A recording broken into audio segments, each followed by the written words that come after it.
Sebrae. Seja muito bem-vindo, muito bem-vindo. Obrigado. Eu hoje vou aqui conversar com o Daniel Raíces. Ele é coordenador de ações integradas para a conservação de espécies do ICMBio e tem uma experiência enorme também com a questão de licenciamento ambiental. Daniel, é um prazer enorme. Eu estava realmente contando os minutos para que a gente pudesse conversar, porque vocês aí têm várias histórias interessantes e um trabalho fantástico que eu tenho ouvido falar muito bem nas diferentes instâncias do governo. E vai ser um prazer entender um pouco como é que vocês desenvolveram esse trabalho. Então, assim, eu adoraria que, antes de mais nada, você fizesse uma apresentação um pouco melhor de quem que é o Daniel, quais são as suas atribuições, um pouquinho da sua carreira. Conta para nós um pouco quem é você. Primeiro, obrigado pelo convite, né, em participar. É muito legal, né, e é difícil nesses tempos promover um evento dessa magnitude, tudo pela internet, né? Meu nome é Daniel Raíces, como você falou, sou coordenador de ações integradas para a conservação de espécies do ICMBio e trabalho com os planos de redução de impacto.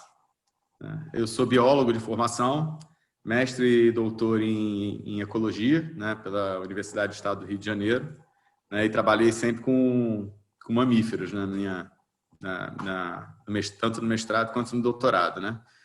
E trabalhava com interações, né? Trabalhei com dispersão de semente e também trabalhei com aspectos de espécies exóticas invasoras.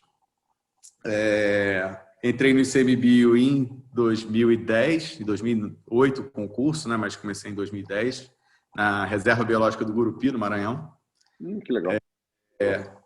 Em 2011, eu fui para Brasília, né? Num concurso interno que teve, para trabalhar com autorização por licenciamento ambiental, né? E fiquei trabalhando com autorização por licenciamento ambiental até 2017, quando eu fui chamado para fazer uma ferramenta, né, que lidesse com as espécies ameaçadas de extinção, vendo como a gente consegue proteger essas espécies e ver quais são os principais fatores que atuam de como essas espécies são ameaçadas, né? Com isso, eu peguei várias partes de licenciamento ambiental, né? A ideia de fazer o plano de redução de impacto, ela não foi minha, ela já existia, né, no ICMBio, né? Ela começou a ter um aspecto de plano em 2015, mas que não foi para frente, porque era muito diferente, e a gente resolveu fazer essa ferramenta, pegando aspectos do licenciamento ambiental, pegando o vetor de ameaça, né? E pode ser infraestruturas viárias terrestres, pode ser produção de petróleo, linhas de transmissão, qualquer coisa que afete espécies ameaçadas, e tentar mapear e fazer mitigações desses impactos. Esse nome bonito, uma coordenadoria de ações integradas para a conservação das espécies. Tirando os PRINs, vocês têm algumas outras ações que vocês desenvolvem? Como é que funciona essa coordenação? Então, essa coordenação ela tem a atribuição de fazer os planos de redução de impactos, né? Hoje, a gente já fez o livrinho de metodologia e fez de infraestruturas viárias terrestres. Perfeito. A gente está fazendo agora o de petróleo e gás marinho e o de hidrelétricas na Amazônia, que vão sair esse ano. Olha. E para o ano que vem o de mineração. Né? Que também, mas está para o ano que vem. Fora isso, a gente trabalha com manejo de espécies, né, ameaçadas de extinção, para reintrodução delas. E também a gente se manifesta quanto ao licenciamento ambiental fora de unidade de conservação, mas como não deliberativo, né, como consultivo. Como deliberativo, a gente atua junto ao TAMAR, na CONAMA 10, que prevê aquelas áreas de desova de tartaruga marinha, onde o TAMAR tem que ser ouvido em qualquer autorização para licenciamento, né, para qualquer licenciamento ambiental que afete essas regiões. Então, a gente atua nisso, né? A parte de autorização para licenciamento ambiental do ICMBio foi outra coordenação, que era a que eu trabalhava antigamente, e que essa autorização do ICMBio era só emitida quando afeta realmente unidades de conservação. Quando afeta espécies ameaçadas fora, a gente é ouvido. Aí quem é ouvido é a nossa coordenação. Beleza. Você falou aí bastante sobre o PRIM, e a maior parte das pessoas conhece, assim, entre a maior parte dos pesquisadores e tudo, o PAN é muito mais conhecido ainda. Sim, né? sim. Ele foi mais divulgado. Conta para nós exatamente o que difere eles, na verdade. Qual é o contexto? Eles são bastante diferentes, mas... São bastante diferentes. Vamos falar um pouco do que difere e por que isso surgiu. Então, os PANs, eles surgiram no IBAMA ainda, né? Uhum. Era para o ICMBio, na criação do ICMBio. Então, eles têm mais de 10 anos rodando já rodando. E eles fazem um plano de recuperação das espécies ameaçadas de extinção, né? Antigamente, eles eram monoespecíficos, né? Eles focavam em apenas uma espécie. E, a partir de certo momento, no ICMBio já eles passaram a ser territoriais, né? Onde eu abarco lá, com várias ações, várias espécies. E acabo amplificando o poder desses planos de ação, né? Esses planos de ação eles são elaborados pelo ICMBio, mas eles não são totalmente executados pelo ICMBio. Eles precisam de parceiros para funcionar, né? E aí a gente acaba fazendo uma rede muito grande de parceiros para tentar recuperar a população dessas espécies ameaçadas. Os PRINs, eles têm uma visão um pouco diferente. Embora o resultado final seja tentar recuperar populações de espécies ameaçadas, ele também tem um viés de não aumentar a pressão sobre essas espécies, antes dessa pressão acontecer. Não só de recuperar, mas de tentar minimizar essa pressão antes que ela já aconteça. Tanto que os PRINs eles levam em consideração espécies ameaçadas e algumas espécies não ameaçadas, que são consideradas muito sensíveis àquelas tipologias de empreendimento, né? Uhum. De infraestruturas viárias terrestres, por exemplo, entraram as espécies ameaçadas que eram sensíveis a essa tipologia de empreendimento, né? Tanto viário quanto ferroviário, mas também entraram algumas espécies não ameaçadas, mas potencialmente sensíveis e com distribuição restrita. Né? Porque se eu tiver uma estrada que vai passar em algum lugar, a espécie não é ameaçada, mas ela vai virar. Então, antes da espécie se tornar ameaçada, aquela área já ficou com a sensibilidade alta, né, da biodiversidade. Perfeito.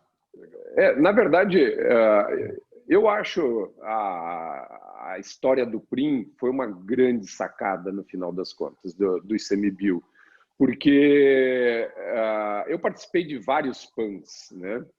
E realmente era muito engraçado. Por exemplo, eu participei, principalmente com o pessoal do Senap, eu me envolvi muito, lobo-guará, pequenos felinos e coisas do gênero. Aí, em cada reunião que você ia, você pontuava lá ações. E aí tinha estabelecer diretrizes para o licenciamento ambiental, para a redução, e por obrigação tinha que ter a palavra lobo-guará no negócio. Então, assim, era uma estrutura planejada para o lobo-guará. Então, licenciamento para o lobo-guará. E eu sempre ficava pensando, não faz sentido. Você vai fazer algo específico para o lobo-guará, algo específico para a onça-parda, algo específico para os pequenos felinos. O problema é inerente de todas as espécies e os estudos de licenciamento, a tomada de decisão e tudo mais. Claro que passagem de fauna e tudo mais, você pode ser específico para o grupo que você está trabalhando, mas o processo era antes. Então, o PAN não cabia isso, não fazia sentido você ter. E o PRIM conseguiu fazer esse tipo de coisa, na verdade, de unir, pegar um impacto e botar todas essas espécies ameaçadas e, inclusive, como você disse, as não ameaçadas, mas potencialmente embaixo de um guarda-chuva único. Isso eu achei muito interessante e acho que foi assim uma mudança dentro aí do ICMBio que vocês estão de parabéns sobre isso. Obrigado. Eu acho que, sim, existem ações específicas de PANs que só podem ser feitas por PANs, né? Uhum. E, na verdade, eu acho que os PRINs eles se complementam no final das contas, né? Porque quando você tinha só os PANs, ficava faltando realmente um buraco. Tinha um buraco aí entre a espécie ser ameaçada, né? O plano para a recuperação dessa espécie e um sobre o olhar do que está ameaçando essa espécie, né? E um mapeamento prévio do que pode ameaçar essa espécie. Perfeito. Mas eu acho que elas são completamente complementares. Assim, o PAN consegue fazer várias ações que os PRINs não seriam capazes de fazer. Assim como os PRINs fazem mapeamentos e sugestões de mitigações de impacto que os PANs não conseguem fazer. Né? Eles, de formas diferentes e complementares. Eu sempre fui um defensor muito forte dos PANs, até porque foi a partir dele que nós pensamos e chegamos a conseguir desenvolver toda a história do sistema Urubu. Surgiu a partir de demandas e de ações estabelecidas nos PANs. Então, assim, eu concordo plenamente. O PAN tem uma importância enorme. O que não fazia sentido é a gente tentar estabelecer algumas diretrizes dentro dos PANs que elas eram genéricas e não, como você falou, monoespecíficas ou coisas do gênero. Então, assim, é esse contexto que o PAN não conseguia abraçar, na verdade, e o conseguiu. Agora, você ainda comentou um pouco sobre isso, Daniel. O PAN tem uma característica altamente participativa. Então, assim, você reúne 20, 30, 40 pesquisadores, se toca num lugar, vai trabalhar, vai discutir, vai estabelecer, são 4, 5 dias de trabalho, depois tem todo o processo de revisão, de tudo mais, de acompanhamento. O PRIM, ele tem inúmeros parceiros, mas ele não é um processo tão participativo assim. O que diferencia eles um pouco? Como é que é essa estrutura de formação de um PRIM, na verdade? Bom, vamos lá. Vou falar especificamente agora do PRIM IVT, porque é mais integrado com o assunto, né? O PRIM IVT, ele começou, ele não teve uma reunião inicial, porque ele foi o primeiro PRIM, né? Mas todos os PRIMs atuais agora, eles têm uma reunião e a gente faz o levantamento prévio, né, dos impactos de determinada tipologia de empreendimento. Depois a gente tem uma reunião que demora uma semana. Né? Essa reunião é um embate bem construtivo, mas acaba sendo bem caloroso. Que interessante. Porque ele não só pesquisadores, ele envolve órgão licenciador, ele envolve empreendedores, ele envolve a gente. Então, é bem diferenciado, porque a gente quer saber também do empreendedor qual a dificuldade dele. Né? A gente vai mapear, mas, ao mesmo tempo, a gente quer saber, não, mas várias coisas que me pedem para mitigação de impacto são genéricas e a gente acha que não presta para isso. Né? E a gente vai atrás disso, vai atrás de empreendedores, vai atrás dos órgãos licenciadores para ver o que realmente é mais efetivo. Né? A gente não só faz o mapa, né, relacionados aos empreendimentos, como também tenta ver as medidas mitigadoras e também medidas compensatórias. Né? De mapear também aonde seria mais legal essa compensação ocorrer, por similaridade de alvos que ocorrem em determinada região. O PRIM IVT, ele começou, como ele foi o primeiro, né, ele começou, e você participou um pouco disso também, com reuniões, né? Quem ajudou muito a gente no PRIM IVT também foi o professor Paulo Demarco, da UFG, principalmente com páginas, né? E ajuda a gente até hoje, né? Com a modelagem de distribuição das espécies que a gente usa para fazer os PRIMs. E os PRIs, eles funcionam da seguinte maneira, o PRIM VT, né? Ele funcionou com... A gente tem os alvos de conservação, que são as espécies ameaçadas da fauna e da flora. Utilizar a infraestrutura viárias terrestres, né? Foram 500 espécies da fauna, aproximadamente, 1000 e alguma coisa de flora. Né? Caraca. E aí, por que a flora entrou se a flora não é atropelada, né? Porque a gente usou 3 tipos de impacto, né? 3 impactos foram importantes, que foi a fragmentação da paisagem, a perda de habitat e a colisão com veículos. Óbvio que a colisão com veículos, a flora não entrou nessas análises, mas você tem várias espécies que são sensíveis a efeito de borda e efeitos que ocorrem quando você abre rodovias, né? Esses 3 impactos eles foram juntados, né? E formou um impacto só, um shape só de um impacto, né? Para fazer esse mapeamento, a gente usou como unidade de planejamento autobacias nível 6. Embora a resolução que a gente esteja trabalhando fosse 1 por 1, do Brasil todo, a gente dividiu, rodou por biomas e acabou usando autobacias de nível 6. Por que isso, né? Porque a autobacia de nível 6, eu estou trabalhando com espécies ameaçadas, com poucos registros. Uhum. E acaba que se eu tenho uma espécie ameaçada que ela ocorre dentro de uma autobacia, provavelmente ela ocorra dentro daquela autobacia toda, né? Perfeito. Então, aquela autobacia acabou sendo a unidade de planejamento. A gente não via sentido em ser menor do que isso, né? Então, todo o trabalho foi em cima de autobacias por causa disso. E a gente, depois entraram também, né? Além da fauna e flora, a sensibilidade, a condição da paisagem, né? A gente fez um mapeamento de várias condições da paisagem que facilitam ou dificultam a sobrevivência desses alvos, né? Se eu tenho uma área de mata nativa, a sobrevivência desses alvos é bem melhor que se eu tenho uma área de agricultura, né? Uhum. Por exemplo. Então, isso entrou com níveis diferentes nesse mapeamento. Entraram 58 fitofisionomias do IBGE também, 20 tipos cársticos que saíram do SECAV, que é o Centro de Cavernas do ICMBio, né, para fazer esse mapeamento da sensibilidade da biodiversidade. Esses dados todos eles foram rodados num programa de priorização, né, no Zonation, mas podia ser em outro programa. O Zonation foi escolhido só por causa dos resultados que foram melhores para a gente. E a gente colocou esses níveis de sensibilidade no eixo Y, né? Onde eu tenho lá em cima as maiores sensibilidades e embaixo áreas menos sensíveis. Cruzamos esses dados com os impactos, né, que eu acabei de falar, e aí a gente tem áreas, e esses impactos entraram no eixo X. A gente fez um mapa bivariado, onde eu tenho de 0 a muito, né, de impacto e de 0 a muito de sensibilidade. Então, nós dividimos esse gráfico em 4. Né? Em áreas mais propícias para a expansão de rodovias e ferrovias, onde eu tenho baixa sensibilidade e alto impacto já.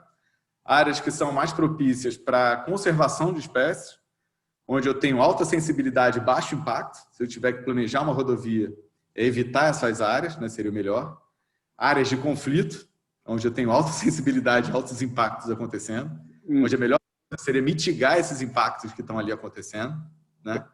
E áreas onde eu tenho baixo impacto e baixa sensibilidade, onde seria interessante também para as rodovias se expandirem melhor do que as 2 áreas. Então, eu consigo mapear e fornecer isso para o órgão, para o empreendedor, das melhores áreas onde seriam menos impactantes essas estradas passarem. É óbvio que é macro, é uma análise macro, né? Que ela leva em consideração todo o bioma, ela não é regionalizada, tão regionalizada, né? E também o que a gente consegue fazer, a gente tem, esses dados todos estão todos disponíveis, uma coisa que a gente fez. Na página do ICMBio, a gente tem a publicação, né, do PRIMVT. A gente tem os shapes, né, os mapinhas feitos tanto para ArcGIS quanto para QGIS, né? Dá para botar até em Google Earth, para quem não domina a ferramenta de geoprocessamento. E 2 materiais suplementares. Cada autobacia tem uma numeração, né, dessas que eu falei. Com isso, você consegue clicar nela e saber quais são as espécies que estão lá linkadas, que entraram nas análises. Perfeito. Com isso, a gente consegue direcionar algumas medidas de mitigação de impacto. Um exemplo eu tenho uma rodovia que vai passar em determinado local sensível. Eu não sei se, né, o empreendedor ele vai conseguir ver se aquele local é sensível por espécies de rivolídeo que estão naquela área. Ele vai ter que atenção na mitigação de impacto de drenagem da área, ou se são por primatas que estão naquela área, que vai ter que ser passagens aéreas, etc. Já direciono isso, não fica tudo no mesmo balaio, né? Uhum. Isso é uma coisa interessante. E outra que a gente conseguiu pegar as rodovias, a gente usou, mapeou, pegou as rodovias na época do Ministério dos Transportes, juntou com o OpenStreetMaps, fez as rodovias, né? E essas rodovias também a gente consegue plotar em cima dessas autobacias e ver a sensibilidade delas. Legal. Então, direcionar medidas mitigadoras para determinadas rodovias e determinados trechos mais sensíveis. Isso é legal. E para planejamento, quando é para o licenciamento ambiental, que o empreendedor ele tem que entrar com o pedido e fazer 3 alternativas locacionais e tudo, a gente consegue ver a alternativa locacional que é menos impactante já colocando sobreposto com isso. E isso está disponível. São dados completamente abertos, qualquer um pode pegar e utilizar. Eles estão todos nessa página? Está tudo disponível nessa página? Todos nessa página. Tudo nessa página, tudo para baixar, utilizar, pegar, aberto, completamente aberto. Uhum. Criticar, fazer trabalhos em cima, do jeito que quiser. Maravilha. Eu acho até legal contar um pouco da história pretérita dessa história do PRIM, porque, na verdade, houve uma convergência de ideias entre a necessidade de se criar algo pensando em estradas. E na época, eu acho que você ainda não... Você disse que veio para a coordenação em que ano? 2017. 2017. Então, o que aconteceu foi assim, até contextualizar um pouco, não sei nem se você estava sabendo exatamente como é que foi essa história. Se eu não me engano, em 2015, nós tínhamos um grande projeto que estava sendo desenvolvido, no bojo dele estava o sistema Urubu e tudo mais, e existia uma grande... eu acho que foram uns anos de polvorosa de ecologia de estradas no Brasil. Assim, tinha muito grupo, muita gente, o pessoal estava realmente trabalhando muito nisso. Eu peguei o telefone e liguei para o ICMBio, porque nós queríamos fazer um documento que, na época, nós estávamos chamando de PAN Estradas, e nós precisávamos de pessoas com aquela capacidade de gerir o grupo, que o pessoal do PAN faz maravilhosamente bem, né? Então, assim, se reúne, tem toda o rito de passagem dentro dos PANs e tudo mais. E eu liguei para o ICMBio e falei, escuta, estou precisando de 1 ou 2, vocês conseguem ceder? E aí me falaram assim, espera 1 ou 2 dias que nós te respondemos. Esperamos esse prazo, retornaram, vocês do ICMBio retornaram e disseram o seguinte, escuta, porque essa era uma iniciativa de um grupo de pesquisa, ou de vários grupos de pesquisa. O ICMBio até seria convidado a participar, mas não era algo vinculado ao ICMBio, né? Aí falaram, escuta, por que nós não internalizamos isso? Isso já é uma ideia da gente fazer e vamos fazer junto. Eu falei, pô, excelente, nada melhor do que ter o ICMBio como uma política pública e tudo mais. O grupo todo topou e a gente se reuniu durante 2 vezes na própria sede do ICMBio para discutir esse tal PAN.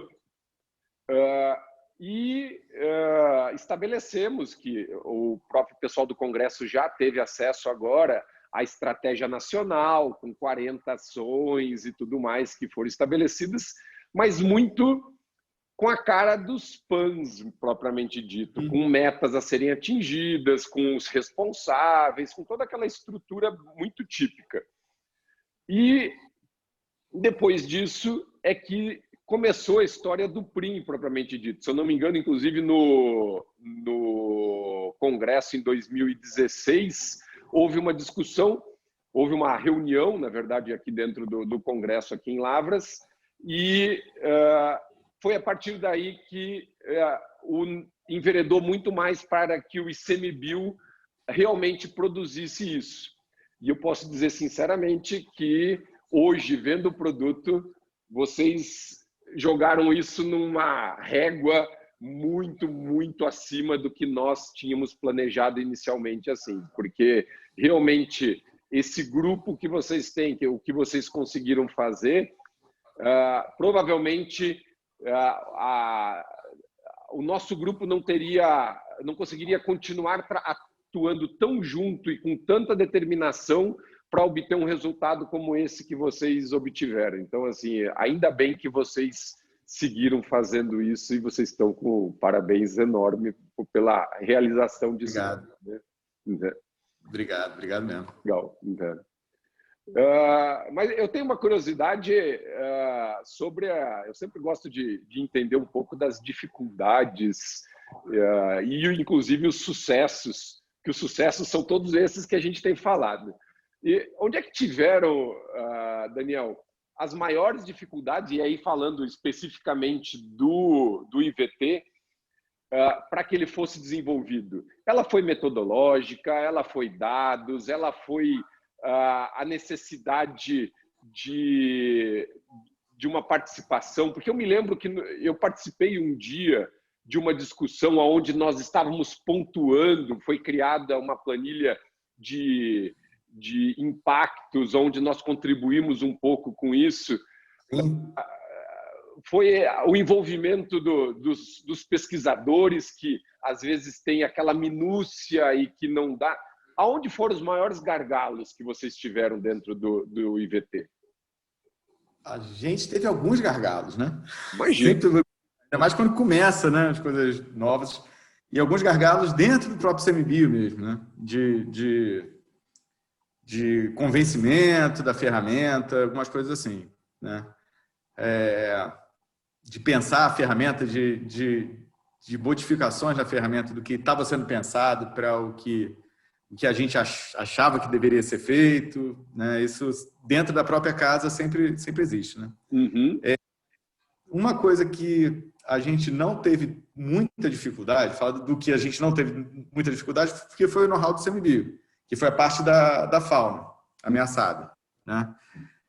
A gente conta com os centros, né? Então, e contou muito com o Paulo Demarco, né, para fazer as modelagens. E o legal foi que teve uma interação muito boa, porque a gente faz as modelagens, o Paulo Demarco faz com a gente as modelagens, né, da distribuição das espécies. Essas espécies são validadas pelos centros, a gente devolve esses modelos, né, porque o modelo ele pega a adequabilidade ambiental de cada espécie, né?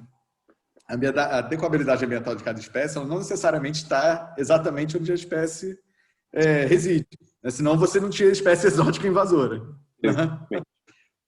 Então, tem esse crivo legal dos centros, né, que são conhecedores da fauna, que falam, não, aqui não tem, aqui ele não passa esse rio, embora se passasse, ia ser excelente espécie exótica invasora lá, que a adequabilidade é altíssima para o outro lado, né? Aí o Calitrix, Jacos e o Penicillata no Sudeste mostrando isso, né? Sim. E isso aí não teve dificuldade. A dificuldade maior foi com os impactos. Os impactos, realmente, porque foi um aprendizado, né? Eu entendo um pouco de licenciamento ambiental, de como roda o processo do licenciamento ambiental federal, mas eu não sou especialista nos impactos, né? E aí a gente precisou de você, precisou de vários pesquisadores até chegar aos impactos e até minúcias mesmo, tipo rodovia. Qual é a área de impacto de uma rodovia? É onde ela está inserida? Qual é a abrangência delas? E aí tinha algumas coisas que inviabilizavam algumas áreas que eram importantes, se a gente colocar 5 quilômetros, né? Sim. Em locais que você não tinha fragmento. Se eu colocasse, eu falei, não, gente, eu tenho uma espécie ameaçada. Do lado do arco metropolitano, se eu botar 5 quilômetros, isso some. Então não posso. Então, o que a gente faz? Qual buffer que a gente vai usar? E essas discussões a gente teve, foi mais custoso para a gente internalizar, né? Porque não é o nosso métier. Uhum. E aí e ao mesmo tempo, como esses gargalos são legais, porque eles trazem muito aprendizado, né? Você aprende com os gargalos. Se não for gargalos, ele não evolui no que a gente faz. Exatamente. Eu tenho uma dúvida porque nós estamos passando por isso nesse momento em algumas análises que a gente está fazendo, Daniel. Muito dos dados que a gente possui, pelo menos no nosso caso, é dado de atropelamento. Então, Sim. quando você modela, e aí vai para o lado do Paulo Demarco, justamente, quando você modela, se você tem esse viés por dado de atropelamento, o que você está botando no modelo de adequabilidade tem um viés de paisagem de onde o animal é atropelado e não da onde Sim. o animal existe. Como é que vocês consideraram isso dentro da análise do PRIM, na verdade? Porque eu até acho muito legal, você sabe aonde que a paisagem que o animal está morrendo. E essa é uma pergunta que a gente quer responder.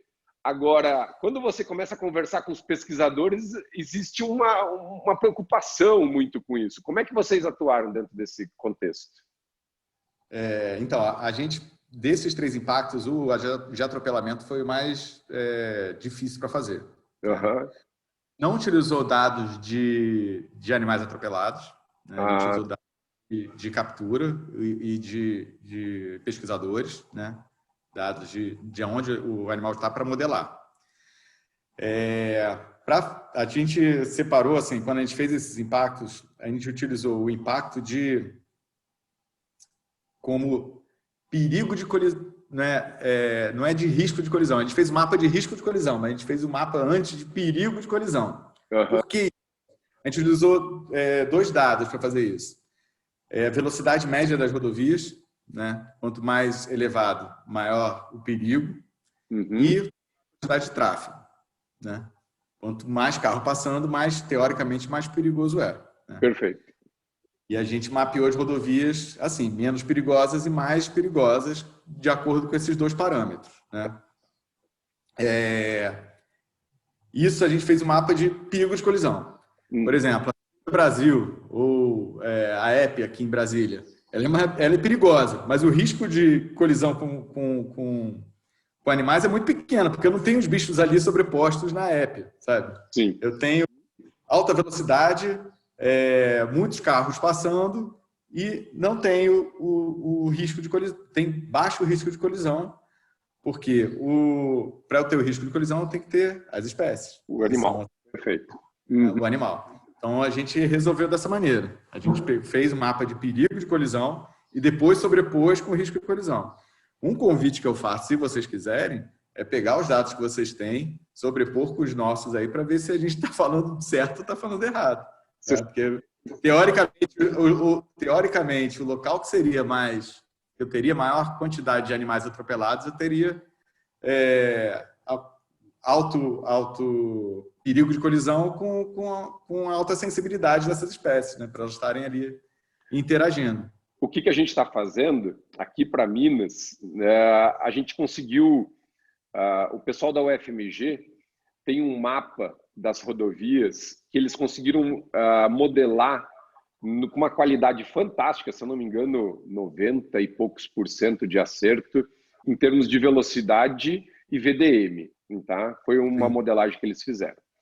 E nós estamos utilizando essas informações, pegando trechos de rodovias que nós temos amostragem sistemática, onde a gente conhece a presença e a ausência, não só a presença nesse caso, para criar um processo de correlação e verificar se essa verdade, que está normalmente a gente considera como verdade que a maior velocidade é o que mais mata, que o maior fluxo é o que mais mata, e botando outros fatores, declividade, curva e coisas do gênero dentro desse contexto. Com isso, a gente espera obter uma equação que vai nos mostrar quais são as variáveis ambientais, as variáveis de tipologia de rodovia e de tráfego que impactam. E aí você pode extrapolar isso para outros lugares, na verdade, e aprimorar o processo de modelagem que está sendo feito, na verdade. Muito legal. Bem mais refinado do que a gente fez. Eu inclusive, acho que tem... Acho não, né? Tenho praticamente certeza. Isso aqui é um achismo de especialista que a gente fala. Né? Uhum. Isso é extremamente importante para atropelamento. Exatamente. Né? Então, é o que a gente está planejando atuar aqui. Então. Pois é, a matriz É. Eu acho que ela pode ser o mais importante do que todos os fatores que a gente colocou. Exatamente. É o que a gente está agora tentando estabelecer mesmo. Vamos ver o que a gente descobre com essas informações. Está bem legal o trabalho. Legal. Quero ver depois. Eu, eu já comentei em alguns momentos que eu tenho visto o trabalho de vocês sendo utilizado efetivamente, por exemplo, dentro do PPI, para estabelecer as novas concessões, os novos trechos e tudo mais. O pessoal está utilizando esse documento de vocês, esse produto de vocês. Parece que o pessoal da IPL está também utilizando dentro do planejamento todo que eles estão fazendo. E a gente sempre tem aquela coisa, né? As pessoas às vezes dizem as coisas de academia ou dos ecochato, fica lá que a gente não consegue usar essas informações. E vocês estão tendo esse sucesso. Como é que é essa relação hoje entre vocês e esses diferentes órgãos, Ministério da Infraestrutura, nesse processo de uso dessa ferramenta que vocês produziram? Existe uma interlocução ou houve tipo assim, oba, existe esse produto, vamos usar, mas não fugiu do ICMBio agora? Como é que está isso? Houve apresentações, né, principalmente para a EPL, houve uma apresentação antes de como era o produto, que eles incorporaram, né, e para alguns estados também, né, eles estão utilizando também e foi ofertado, né? Foi ofertado no tipo de... Foi apresentado, falou, pô, vocês têm isso, está disponível, está aberto, posso usar? Está aberto, cara, pode. Exatamente. Mas muita coisa foge, assim, muita coisa mesmo foge do ICMBio. A gente acaba sabendo que as pessoas usaram, né? Que a gente não tem... a gente não conseguiu, ou não pensou na época que a gente fez, em como fazer esse mapeamento de fluxo de quem está usando. Perfeito.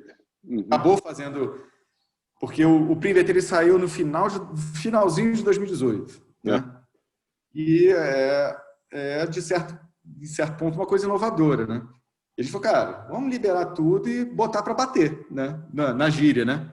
Vamos ver o quanto a gente apanha, o quanto a gente é elogiado, e o que sai, o que realmente as pessoas vão utilizar. A gente apresenta em alguns locais, apresenta a proposta, porque também vai ser, não só para o IVT, vai ser para outras tipologias de empreendimento também, com outras sensibilidades, né?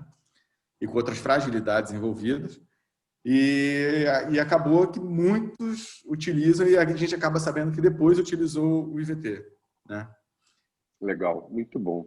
Tem uma interação com órgãos federais que acabam a gente sabendo, porque acabam por meio de ofício e outras formas, né, solicitando informações para a gente de como foi feito e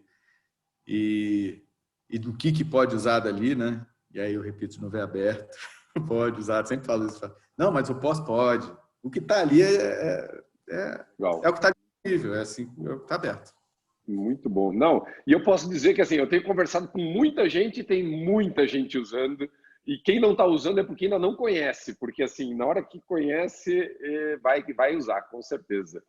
E que legal. Veio Você já comentou um pouco sobre isso, eu só queria aprofundar sobre a escala de uso, na verdade, do PRIM. Então, você comentou que ele foi feito para uma escala de bioma, que teoricamente ele não é para um uso mais regional. Vamos imaginar da seguinte forma, até porque nós temos hoje dentro dos participantes aqui do Congresso pessoas de concessionárias, de universidades, temos um público bastante diversificado. Uma concessão que tem que fazer uma tomada de decisão de áreas críticas, por exemplo, para ajudar dentro de medida de mitigação. Ela consegue usar? Consegue. Se eu tenho áreas... aliás, porque eu consigo plotar as rodovias em cima das autobacias. Né? Eu sei que autobacias têm maior possibilidade de eu ter espécies ameaçadas e qual é mais sensível e por quê. Né? Perfeito. Agora, eu não consigo ter a minúcia ou a cronometria, dizendo assim, de que região dentro daquela autobacia é a mais sensível, onde dentro daquela autobacia eu tenho que colocar, ou seria melhor eu colocar a passagem de fauna, sabe? Isso já foge do escopo. O escopo é macro mesmo, né? Perfeito. Ele foi planejado, porque senão a gente acaba se perdendo, porque o escopo macro, embora o PRIN seja muito trabalhado, ele é de mais fácil visualização no começo, né? Porque depois, quando você começa a entrar em cada autobacia, aí você amplifica muito o que você tem que tomar de tomada de decisão e a quantidade de estudos e a quantidade de pesquisadores que estão com outros trabalhos e outras coisas muito mais eficientes do que seria fazer essa primeira análise de macro que o PRIN faz. Mas ele, pelo menos assim, dá para direcionar para que dá para direcionar esses trechos, na verdade, né? Então eu acredito que pode ser uma utilização muito boa, ou seja, tem que fazer uma tomada de decisão inicial, até mesmo para alguns termos de referência, em termos de priorização de áreas de estudo e tudo mais. Provavelmente isso deve ser um direcionador fantástico que o PRIN proporciona para, por exemplo, concessão de rodovias, né? Sim, sim. Maravilha, show. E você comentou que para esse ano já tem mais 2, né, que estão sendo planejados, e que vem o de mineração. Isso. A minha pergunta é, em algum momento vocês estão discutindo se vale a pena criar o Mega PRIN e ver zoneamentos críticos mesmo, ou seja, nesse ponto a atividade econômica é inimaginável, pensar num novo zoneamento ambiental aí baseado ou complementado com os dados do PRIN? Existe isso? Na cabeça, sim. Em prática, não. Perfeito. A gente tem muito que evoluir ainda em outras tipologias, né, de empreendimentos. Uhum. Você tem várias que causam impactos relevantes e que não tem PRIN ainda. E eu acho que é completar um pouco disso, completar um pouco também, não só a magnitude dos impactos, mas uma coisa que eu acho importante a gente ter é a quantidade de autorizações para licenciamento ambiental, que a gente tem um exemplo. A linha de transmissão, teoricamente, ela não é tão impactante quanto outras tipologias de empreendimento. Uhum. Mas ela é que mais autorização, ela é que mais corta local, ela é que mais se expande. Então, tem algumas visões assim, que a gente tem que dar um olhar para isso também, porque ela parece que é um impacto pequeno, mas ela é um impacto pequeno que está acontecendo em todos os lugares, né? E ela pode ser um grande impacto para algumas espécies. Então, a gente tem que desenvolver alguns outros PRINs antes, pelo menos dentro do ICMBio, para pensar nisso. Né? Legal. Em fazer um mega PRIN, né? Mega empreendimento, onde vê as áreas mais sensíveis a qualquer tipologia de empreendimento, as áreas mais viáveis para a expansão urbana, logística, e eu acho que a gente está um passo atrás ainda disso. Perfeito. No próprio texto do PRIN, do IVT, nesse caso, vocês comentam que ele é um processo contínuo e que, obviamente, nós temos mudança de paisagem, nós temos mudança de tipologia de infraestrutura viária, nosso conhecimento da fauna se aprimora. Isso efetivamente acontece no cotidiano ou vocês estão planejando, tipo, momentos? Agora nós vamos lançar o IVT 2.0, na verdade. Como é que está acontecendo isso, Daniel?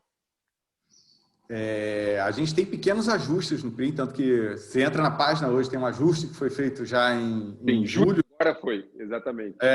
Então tem pequenos ajustes, mas esses ajustes eles não fizeram ainda as modelagens e os cálculos para a modificação dos resultados do PRIN. A gente está pensando em realmente fazer um PRIN 2.0 e esse PRIN ele vai levar em consideração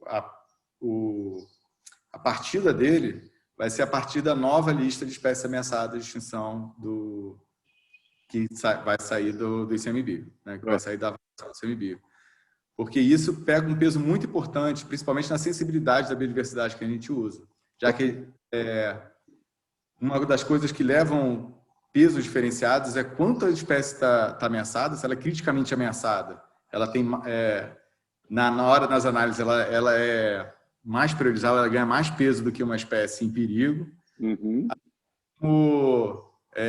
E aí sim, fazer novamente as modelagens, fazer novamente as modificações que houveram nas vias, novamente o que entra de camada de agricultura ou que entra de camada de áreas remanescentes, e aí sim rodar tudo de novo. Que fazer pequenos ajustes, muito pequenos, o tempo de fazer um novo, é praticamente o tempo de fazer um novo e o resultado muda muito pouco. Uhum. Então a gente vai realmente ser liberada a próxima lista oficial de espécies ameaçadas, né, e o risco delas para ir modificar tudo de novo. E aí, de repente, fazer o PRIM e VT 2.0. E aí entrar outras coisas que a gente está pensando, outras análises mais efetivas, principalmente para compensação ambiental. Uhum. E uma das coisas que a gente usou para compensação ambiental, no final do PRIM, foi a similaridade de alvos, né?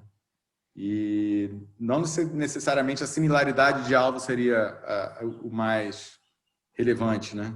Às vezes, o quanto a representatividade daquelas espécies em fazer índices para ver isso, que a gente fez simplesmente embora a gente tivesse uma modelagem restritiva, onde áreas de pequeníssima adequabilidade foram cortadas, né, das análises, eu estou falando que na hora que eu faço essa similaridade, eu falo que a área do lobo-guará ela é igual se ela tem 90% de adequabilidade ambiental ou 30%. Perfeito. Né? Uhum. Então, isso eu acho que são evoluções do produto, né? E assim vai, né? Não tem jeito. A gente sempre acaba um produto pensando, pô, e se eu tivesse feito isso? Mas senão você não acaba nunca.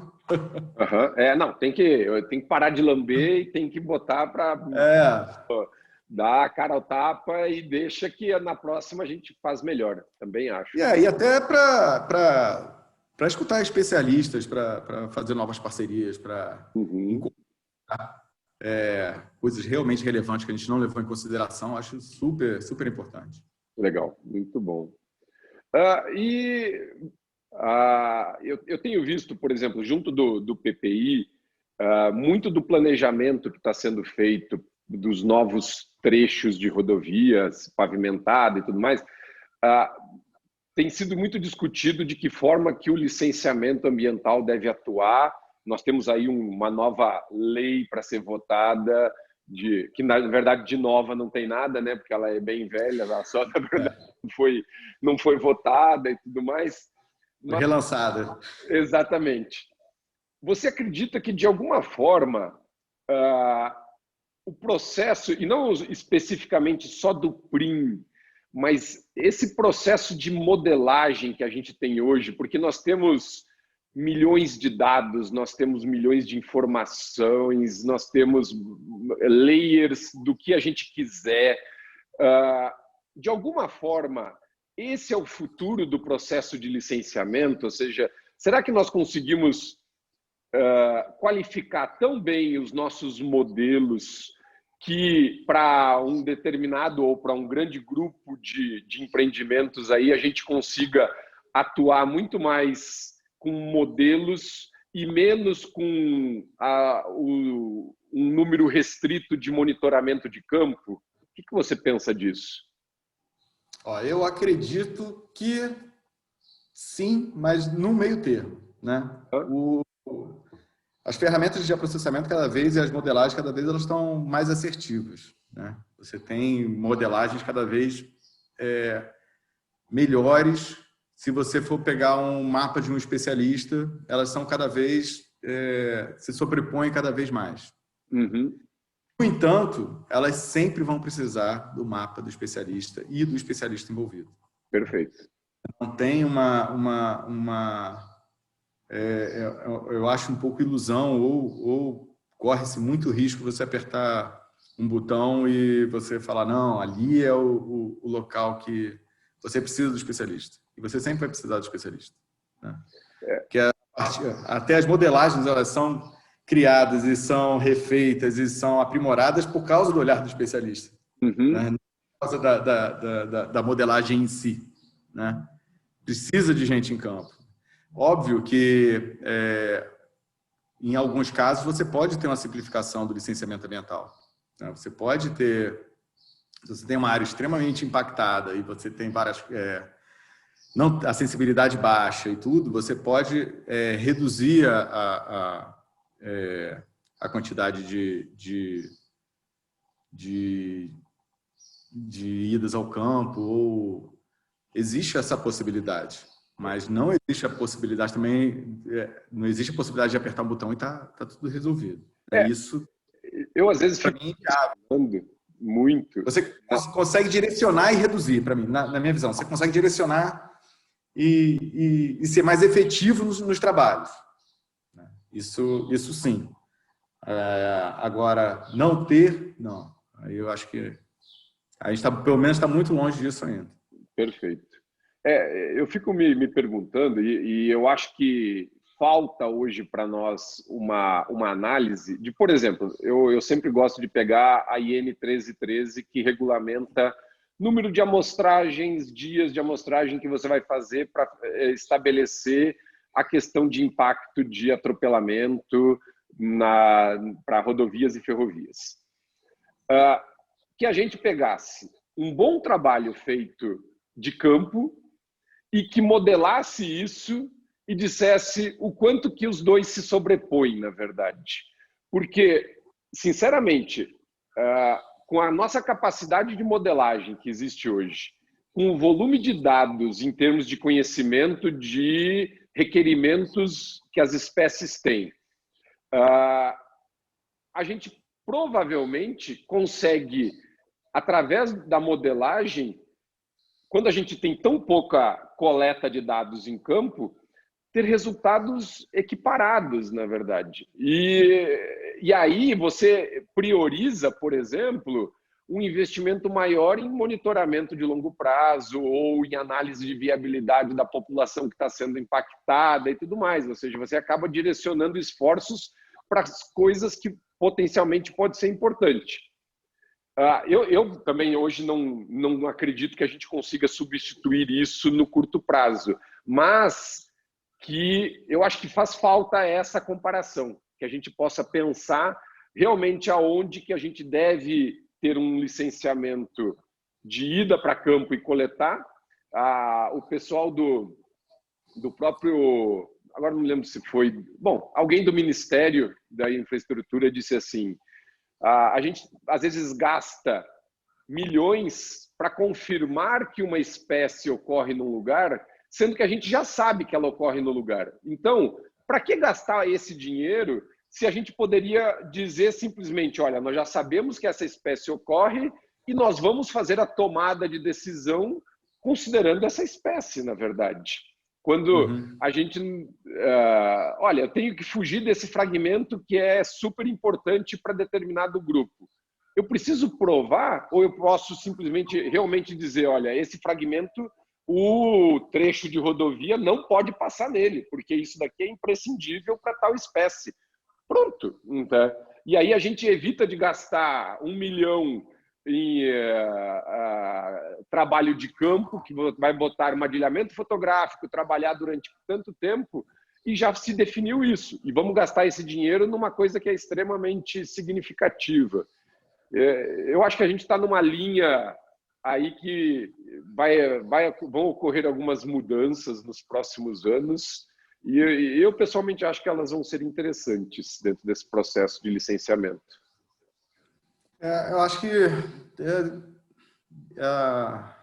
essa parte de monitoramento, de estudo mesmo para o impacto ambiental mesmo, de EIA mesmo, né, ele é extremamente importante e ele tem que ser direcionado para áreas importantes. Você tem que realmente cumprem o rito, né, do licenciamento ambiental, que não são tão importantes assim, e acaba sendo menos efetivo, né? E isso acaba dificultando um pouco o lado do próprio empreendedor também, né? Porque acaba demorando mais numa área que, de repente, o próprio PRIM está indicando que é para expansão de rodovia. Você sabe que não tem espécie relevante ali. Óbvio que vai ao campo dar uma olhada e tudo, não sei o que, para ver outros estudos e tudo, mas não necessariamente tem que fazer esse gasto, esse aparato todo em áreas que realmente são menos relevantes, né? Exato. Assim como áreas extremamente sensíveis também, o empreendedor tem que ter a clareza. Lógico. Que ou desvia ou o nível de mitigação de impacto tem que ser elevadíssimo, né? Exato, exatamente. Né, para ser justo para os dois lados, né? A gente indica áreas para expansão, indicam áreas que são relevantes para a conservação, né? As duas coisas. Mas é que eu acho que o fato hoje, por exemplo, do PRIM, isso é uma coisa muito legal. Por exemplo, está se discutindo muito título verde, está se discutindo muito o processo de inclusão da sustentabilidade de uma forma efetiva nas carteiras de projetos de tudo, na verdade. Ferrovia, rodovia, portos, aeroportos e assim por diante. Então, se o empreendedor que vai investir em um determinado segmento de rodovia conhece os impactos potenciais que ele vai ter, que o PRIM, por exemplo, está indicando, ou que uma outra modelagem numa escala de mais refinada pode trazer para eles, isso já pode ser colocado na proposta de aquisição desse próprio trecho de rodovia. E com isso se evita aquelas rediscussões futuras que a gente viu, por exemplo, o caso do Mico-Leão Dourado no Rio de Janeiro, que passou 8 anos para conseguir fazer uma passagem.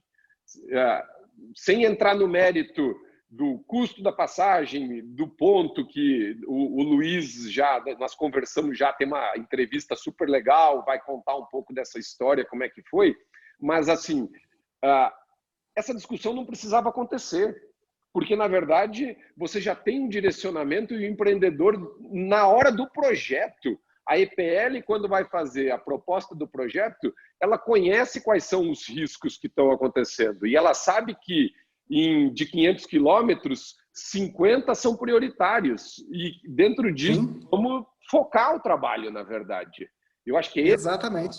Esse é do PRIM, né? Não é de maneira nenhuma retirar nada, na verdade, é intensificar onde ele precisa ser intensificado, na verdade. É direcionar, né? Não precisa botar passagens de fauna equidistante. Você tem que botar onde é mais impactante, né? Eu sou extremamente partidário disso. A gente tem que pode gastar 400, 500 mil numa passagem de fauna subterrânea e faltar dinheiro para você poder desenvolver um projeto de viabilidade populacional que com esse dinheiro o pesquisador faz chover, na verdade. Então a gente tem que ser um pouco mais, realmente fazer um uso de recurso de uma forma mais otimizada dentro desse processo. Né? Sim. Inclusive esse da passagem do Mico-Leão Dourado, eu que era analista, que estava na época na frente por conhecimento. A gente conversou, a gente já teve uma entrevista com o Luiz e ele vai também discutir um pouco, vai fazer uma apresentação para nós de como é que foi esse processo todo. É bem interessante. E eu estou muito curioso lá para ver. A minha pergunta para ele foi: ok, e quanto tempo para a gente começar a ter uma resposta em cima disso? Porque a gente sabe que, por exemplo, no Canadá, tem espécies que levaram 8 anos para começar a fazer a passagem. Né? Então, assim, ninguém pode imaginar que, bom, agora vamos ficar lá sentado embaixo para ver os micos passar, porque pode ser que leve uma década para que isso comece a funcionar, na verdade. Né? É um processo de longo prazo que eles estão implementando. Muito legal. Né? Daniel, assim, da minha parte aqui, eu queria te deixar à vontade, se você quiser fazer mais algum comentário, mais alguma coisa. Eu sei que um membro da sua equipe vai estar detalhando o PRIM IVT, então, assim, tudo que a gente não falou de dados, metodologias e tudo mais vai estar sendo esmiuçado. Mas, de qualquer forma, algo mais que você gostaria de colocar aqui para os nossos participantes? Não, a apresentação, né, do PRIM IVT, né, que vai rolar, quem está fazendo ele é o Guti, né, Guti Berger, que é da minha equipe. Antes de eu entrar, ele já era da minha equipe, né, porque ele está antes de eu entrar em 2017. Daí é um dos principais idealizadores do PRIM, né? Ele que é o primeiro autor do PRIM IVT, né? É uma equipe enorme trabalhando, mas o primeiro autor é ele, né? Só coordenei os trabalhos, né? Quem entende mais da metodologia do PRIM IVT é ele mais do que eu, né? Legal, muito bom. Vocês são da equipe de vocês? Então, na Coesp hoje, somos 4 analistas ambientais e 2, 3, 4, 5 e 7 bolsistas. Uau! Né? E os bolsistas são extremamente importantes para a realização dos PRINs. Né? Uhum. Como eles estão... Primeiro que eles vêm com metodologias novas, eles vêm frescos da universidade, né? Eles correm atrás enquanto os analistas têm outros trabalhos, outras respostas também burocráticas e de ordem mesmo do próprio CMBio. Então, a gente se dedica muito a coordenar, a pensar com eles, a ver saída para as coisas, mas quem acaba tocando muito, né, o trabalho, por isso que coloco eles como primeiro autor e tudo, me coloco lá só como coordenador, porque é eles que tocam mesmo e são eles que merecem os créditos. Legal, muito bom. Muito bem. Bom, Daniel, eu queria agradecer demais essa nossa conversa. Fazia muito tempo. Eu que agradeço. Obrigado.